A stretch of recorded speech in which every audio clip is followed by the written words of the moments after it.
so.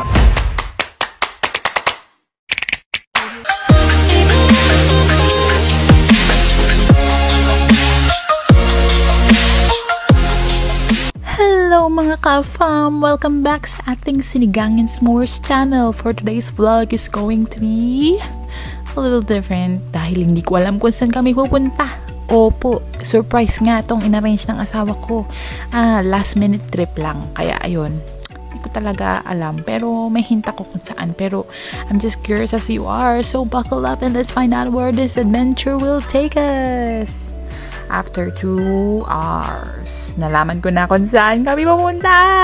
Punta tayo ng South Lake Tahoe.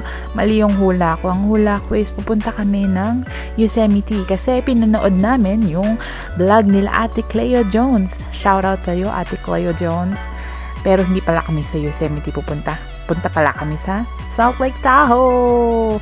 So from our house to South Lake Tahoe, it will take us like 3 to 4 hours, depends sa traffic. So ngayon, tingnan mo nga, inabot na kami ng dilim sa daan. Gutom na yung driver ko, gutom na rin ako, kaya sabi ko kumain na tayo agad pagdating doon, gutom na. Ito na nga, ang napili ko is Italian restaurant, Isabella Restaurant. Kung ano na nga lang in-order ko doon sa menu, kasi kung ano na lang ang tunog na masarap. Kasi wala namang Italian restaurant sa bundok. House salad, saka garlic bread na ang in-order namin for starters. Kainan na dahil gutom na talaga, bi.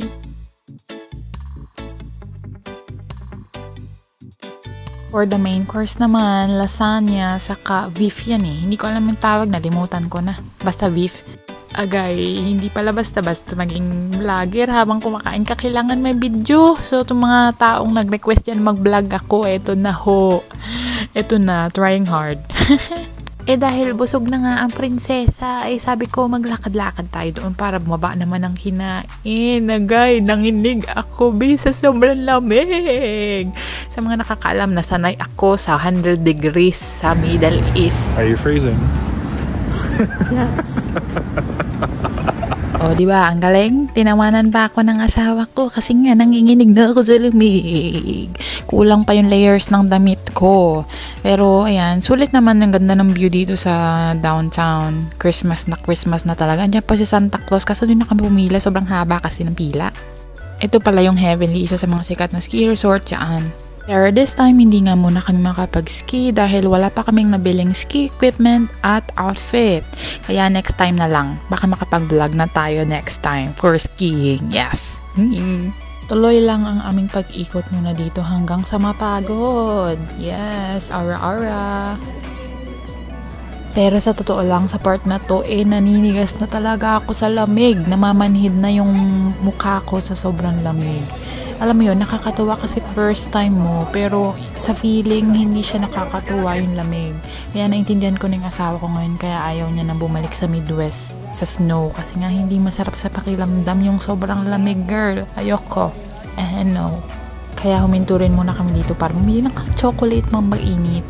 Another 1 hour nga pala ang biyahe namin from South Lake Tahoe papunta sa aming hotel.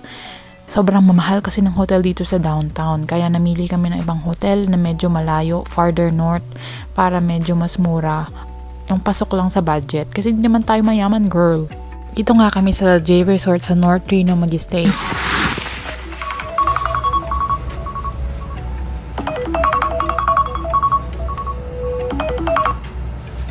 Good morning na pala, guys. Sobrang pagod kagabi. Hindi na nakapag-vlog. Ito pala yung view ng aming room dito sa J Resort sa Reno. Ay, mamaya na lang yung room tour kasi pagod nga kagabi, hindi na nakapag-video. Ano ba yan?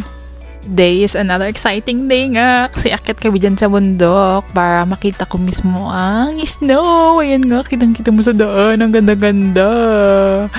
Nakita ko pa lang ang snow, nanginginig na ako. Pero this time, dinagdagan ko na ng layer ang damit ko. Ayan na nga. Maglalaro tayo ng snow. Oh my God.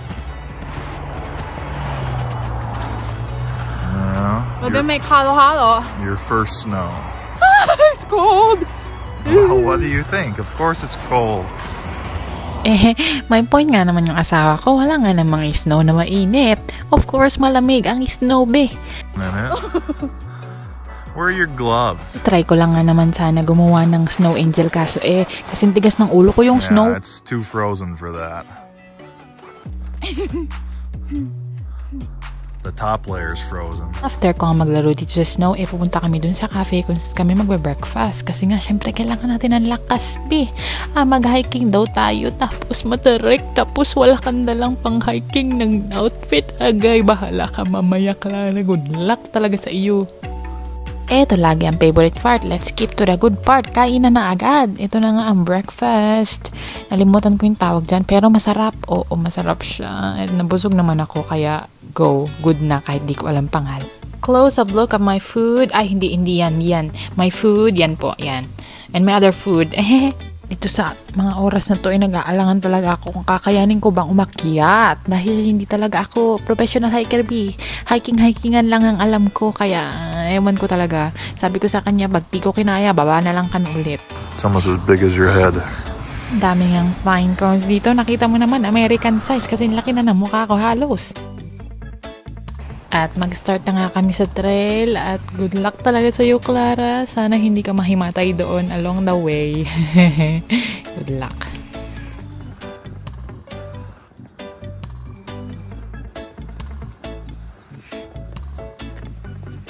Malamig, oo, malamig. Let's go.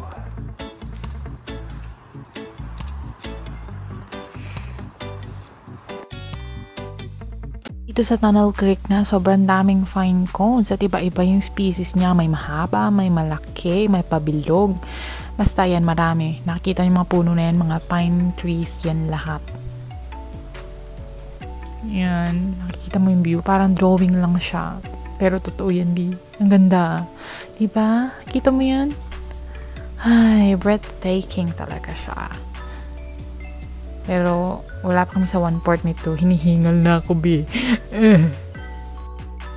Dito sa part na to napapaisip na nga ako if itutuloy pa ba namin or give up na ako. Pero hindi. Sabi ko lalaban ako. Hoy! Ang OA mo! Kaya ayun, sabi ko sa asawa ko dahan-dahan lang. Napapagod na ang matanda. See, I'm all the way up here doing real hiking. Oh, my wife is all the way down here. Sitting, relaxing, not really hiking, huh?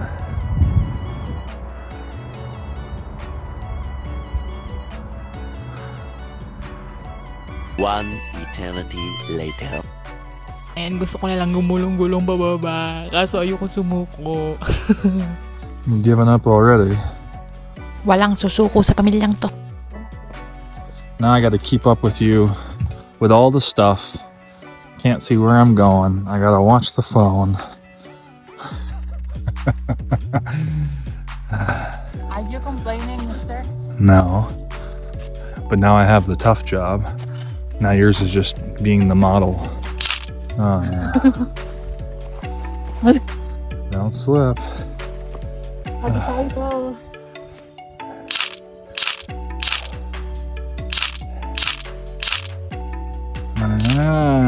Look at you. La, sige posing pa. Feel na feel niya naman. Maganda ka. Ganda ka, ha?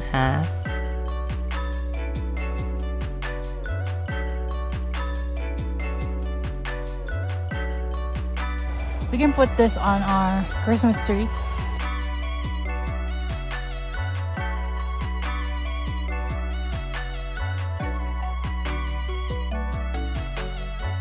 It's ice. Yes. We can put this on our drink. You're just using this as an excuse to stop because you're tired. Yeah. Yeah. Go left. Now she's got energy. Running away from me now that it's not steep, huh? Can barely see her, she's so far away.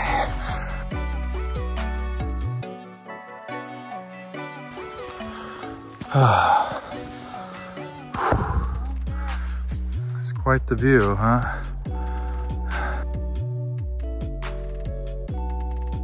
Says the one not carrying all the bags. Yeah. Aba, eto din naman tong cameraman ko natututo na. Marunong na mag-flex. Oh, sige na. Pogi ka na. Tama na yan. Here we go, more snow, huh? I'm gonna make a big snowball and throw it at you if you do that again. Pagpasensyahan nyo na at banang-bana at manghang-mangha ang bata dahil first time ko nga pong nakakita ng snow. Paano ba naman? Wala namang snow sa Pinas at wala rin namang snow sa Qatar. So, manghang-mangha talaga ako.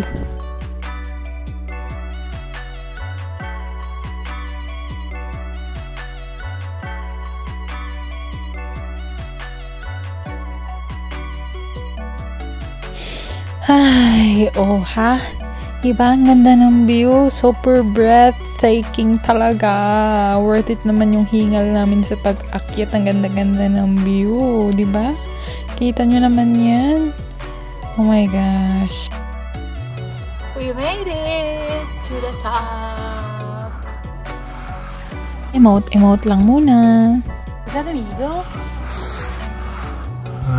Eagle or a hawk.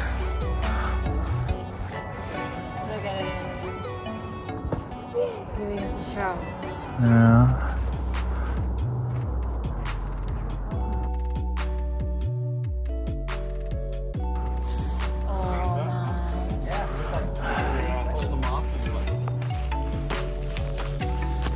Hi, my love. There's the monkey. Where's the monkey?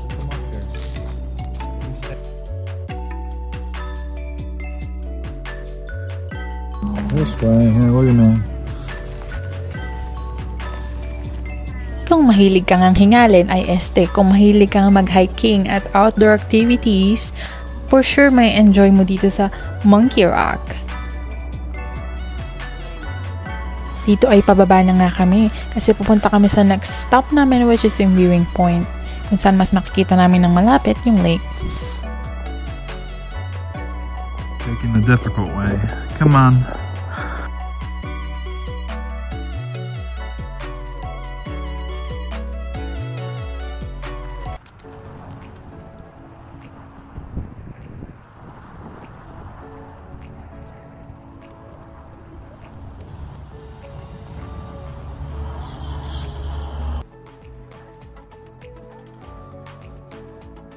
At this time, magti 3 PM na nga, kaya inaatake na ako ng gutom, kaya tong asawa ko busy maghanap ng restaurant. Etong nakita namin ay German restaurant. Sa mga hindi nakakaalam, ang asawa ko po ay may dugon German, kaya sabi ko, why not try natin German restaurant? Ayan nga. So, dito kami napunta.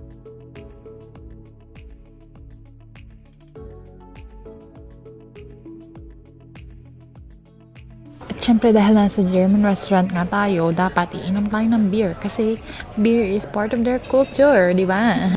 Tingnan mo, ang sarap ng asawa ko. Ay, ng beer pala. We got our first order. Look, it's bigger than this face.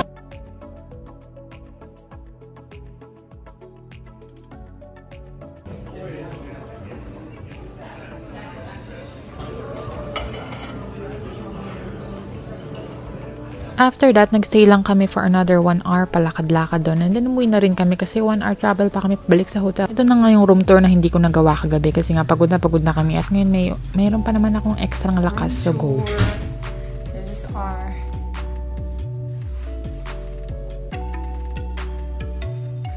bathroom. And this is the room. This simple room. We have like this here.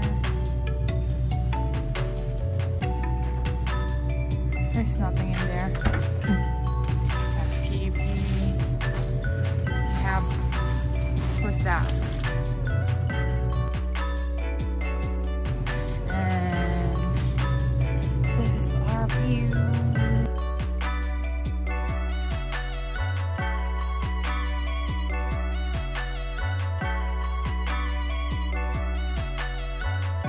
Nalimutan ko nga nag-video nung nasa souvenir shop na kami. So, ito mga nabili namin. At mag-explore lang nga muna kami dito sa downtown at papasok kami dyan sa loob ng casino to check kung anong meron. Dinner time nga, tas nakita ko tong The Hobbit. Sabi ko, gusto ko i-try kung sinong mas masarap, In-N-Out or The Hobbit. Mas masarap pa rin ang In-N-Out. Nung napagod na nga kami kakaikot sa casino, sabi ko, uwi na kami at tingnan yung mga lights dun sa labas ng hotel. Saka yung isang katabi namin doon na isa pang casino resort. So ayan, emote lang ako dyan. Na-enjoy yung city lights hanggang sa mapagod na kasi bukas uuwi na kami. So ito na yung last night na enjoyin ko to. Great.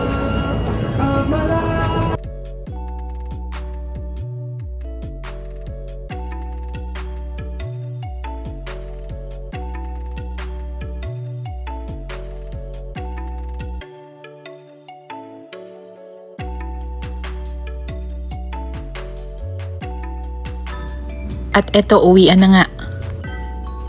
I can see you. Move, we can move. It's going back to reality.